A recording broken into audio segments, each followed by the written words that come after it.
से आप लोगों के लिए एक नया वाला सेशन लेके आ रहा हूँ मैं, जिसके अंदर हम लोग नीट और जेई का हर रोज एक नया वाला क्वेश्चन भी सॉल्व करेंगे और उसके साथ जो उसका रिलेटेड टॉपिक होगा वो भी हम लोग डिस्कस करेंगे। तो फिर चलिए शुरू करते हैं आज से।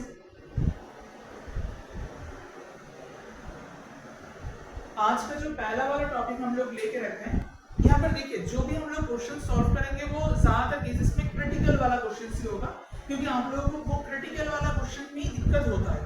इजी वाला क्वेश्चन हम लोग नहीं जाएंगे, तो ज्यादातर केसेस में क्रिटिकल वाला क्वेश्चन से चूज करेंगे। जैसे इक्विवेलेंट रेजिस्टेंस, वो 12th वाले बच्चों के लिए बहुत प्रॉब्लमेटिक होता है कि जब हम लोग कोई भी फोल्डिंग करते हैं तो उस टाइम पे कुछ रूल्स और रेगुलेशंस के बारे में हम लोगों को याद रखना होता है।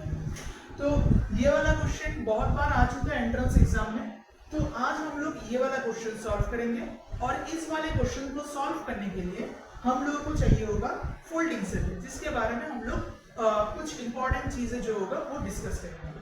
तो पहले हम लोग सोचते हैं कि इसको हम लोग व्हीटस्टोन ब्रिज से क्यों नहीं कंप्लीट कर सकते। देखिए व्हीटस्टोन ब्रिज से जब आप लोग इसको सॉल्व करने की कोशिश करेंगे तो हमेशा हम लोगों का जो स्ट्रक्चर होना चाहिए वो स्ट्रक्चर कुछ इस तरीके की होना चाहिए, ऐसे होना जरूरी होता है व्हीटस्टोन ब्रिज के लिए, ठीक है। तो व्हीटस्टोन ब्रिज हम लोगों को कैसे आसानी से पता लगाए हम लोग कि ये व्हीटस्टोन ब्रिज है या फिर ये व्हीटस्टोन ब्रिज नहीं है। हमेशा याद रखना जो जिन दोनों पॉइंट के बीच में आपको निकालने के लिए बोला है, इक्विवेलेंट रेजिस्टेंस निकालने के लिए बोला है, आप उन दोनों पॉइंट को इमेजिनरी वे से डॉटेड लाइन से इसको आप लोग कनेक्ट कीजिए। कनेक्ट करने के बाद अगर आप लोग देखते हैं कि उस इमेजिनरी लाइन को कोई दूसरा वाला रेजिस्टेंस, कोई दूसरा वाला लाइन इसको इंटरसेक्ट कर रहा है, तो इसका मतलब ये होता है कि ये व्हीटस्टोन ब्रिज है।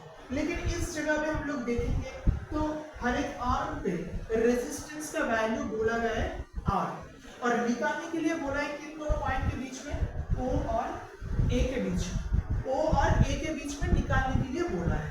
तो अगर हम लोग देखें O और A को, तो इन दोनों को इंटरसेक्ट करने वाला, जैसे इस तरीके से था इंटरसेक्ट, यहाँ पर इंटरसेक्ट करने वाला कोई भी नहीं है, यानी कि ये व्हीटस्टोन ब्रिज नहीं होगा। देन सेकेंड हम लोग सोच सकते हैं कि इसको सिमेट्री ऑपरेशन से सॉल्व करने की कोशिश करें। देखिए सिमेट्री ऑपरेशन होने के लिए जिन दोनों पॉइंट के बीच में निकालना चाहिए आपको, मतलब निकालने के लिए बोला है, उसके रिस्पेक्ट में दोनों साइड पे रेजिस्टेंस इक्वली बैलेंस्ड होना चाहिए, ठीक है। लेकिन यहाँ पर क्या दिक्कत आ रहा है, यहाँ पर O के हिसाब से लेफ्ट साइड में बहुत ज्यादा रेजिस्टेंसेस है, वहां पर राइट साइड में मतलब इस साइड पे उतना रेजिस्टेंसेस है ही नहीं। तो यानी कि O और A के पॉइंट के बीच में इसका सिमेट्री ऑपरेशन भी सही तरीके से नहीं हो रहा है। तो अभी हम लोगों के पास वही ऑप्शन, मतलब एक ही ऑप्शन है, वो है फोल्डिंग ऑपरेशन। अभी फोल्डिंग करने के लिए हम लोग को एक चीज याद रखना है कि जिन दोनों पॉइंट के बीच में रेजिस्टेंस निकालने के लिए बोला है, जिन दोनों पॉइंट के बीच में रेजिस्टेंस निकालने के लिए बोला गया है, उन दोनों पॉइंट के बीच में जो रेजिस्टेंस होगा उसको मॉडिफाई नहीं कर सकते।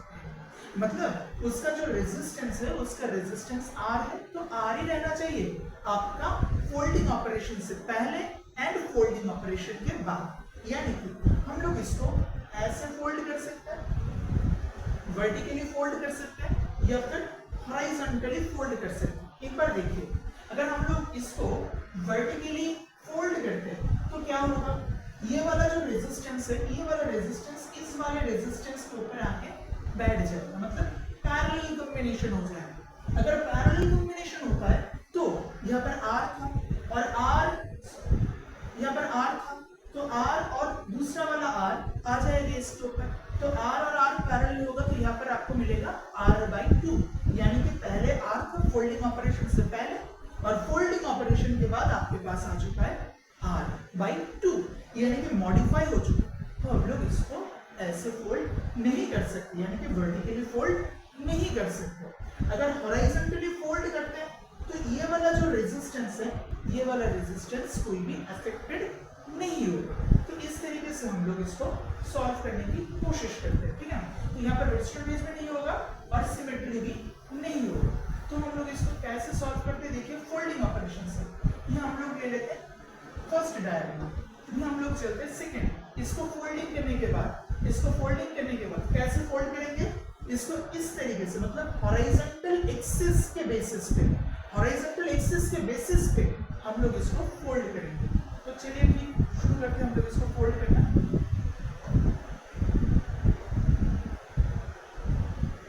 ठीक है, नीचे वाले हिस्से को हम लोग ऊपर वाले हिस्से में शिफ्ट कर देंगे।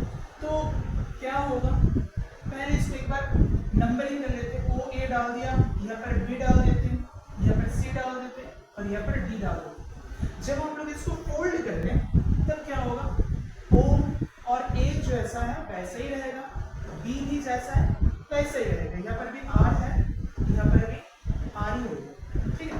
लेकिन अभी हम लोग देखिए यहाँ पर जो सी पॉइंट है वो सी पॉइंट बी पॉइंट पे ऊपर जाके बैठ जाएगी, मतलब सी और डी अभी सेम पॉइंट हो चुके, मतलब पैरेलल कॉम्बिनेशन यहाँ पर फॉलो होगा। तो ए सी जो था और ए डी ये दोनों एक ही जगह पे अभी कनेक्टेड हो चुका है, तो यहाँ पर आ जाएगा r/2, क्योंकि ये पैरेलल है। पैरेलल मतलब same starting point same ending point, यहाँ पर सी एंड डी पॉइंट अभी एक ही हो चुका है, किस लिए, फोल्डिंग की वजह से। वैसे ही यहाँ पर भी वैल्यू कितना आ जाएगा, r/2, यहाँ पर भी वैल्यू कितना आ जाएगा, r/2, ठीक है।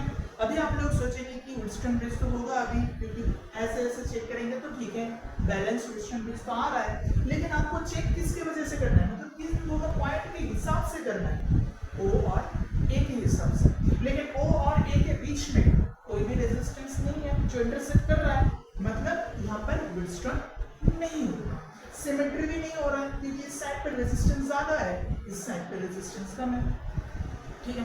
तो अभी आप लोग सोचेंगे कि चलो ठीक है इसको फिर से फोल्ड कर लेंगे, आराम से ये फोल्ड होगा, लेकिन नहीं कर सकते, क्यों, फोल्डिंग से पहले एंड फोल्डिंग के बाद रेजिस्टेंस मॉडिफाई होना नहीं चाहिए। तो यहाँ पर अगर फोल्ड करते हैं, इसको फोल्ड करते हैं, इसका जो रेजिस्टेंस है वो मॉडिफाई हो जाएगा, पैरेलल हो जाएगा, इसलिए मॉडिफाई हो जाएगा। तो इसलिए हम लोग इसको कैसे सॉल्व करेंगे, ये 2 नंबर वाला डायग्राम है, यहाँ पर हम लोग 3rd नंबर वाला डायग्राम लेते हैं, जहाँ पर हम लोग इसको सिंपल सर्किट के हिसाब से कैलकुलेट करेंगे। यहाँ पर क्लियर हम लोग देख रहे हैं, ये R और ये R/2 दोनों कैसे कनेक्टेड है, सीरीज में कनेक्टेड है। तो R और R/2 सीरीज में तो कितना आएगा, R/3 आएगा। अभी ये वाला जो क्वेश्चन है ये मतलब इजी हो चुका है आप लोगों के लिए।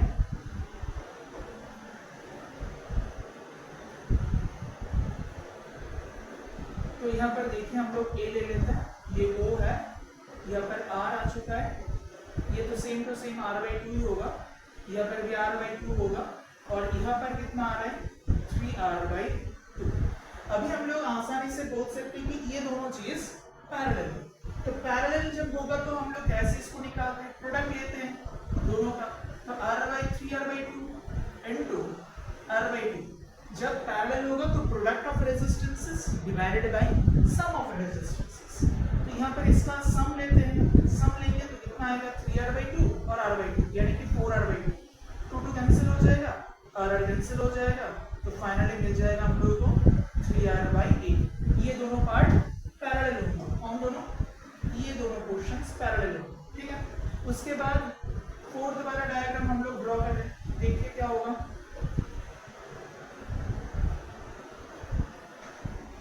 O है, A है, ये तो C और D वाला पॉइंट है, R/2 है, और यहाँ पर कितना आ चुका है, 3R/8 आ चुका है, नीचे तो सिर्फ R ही है।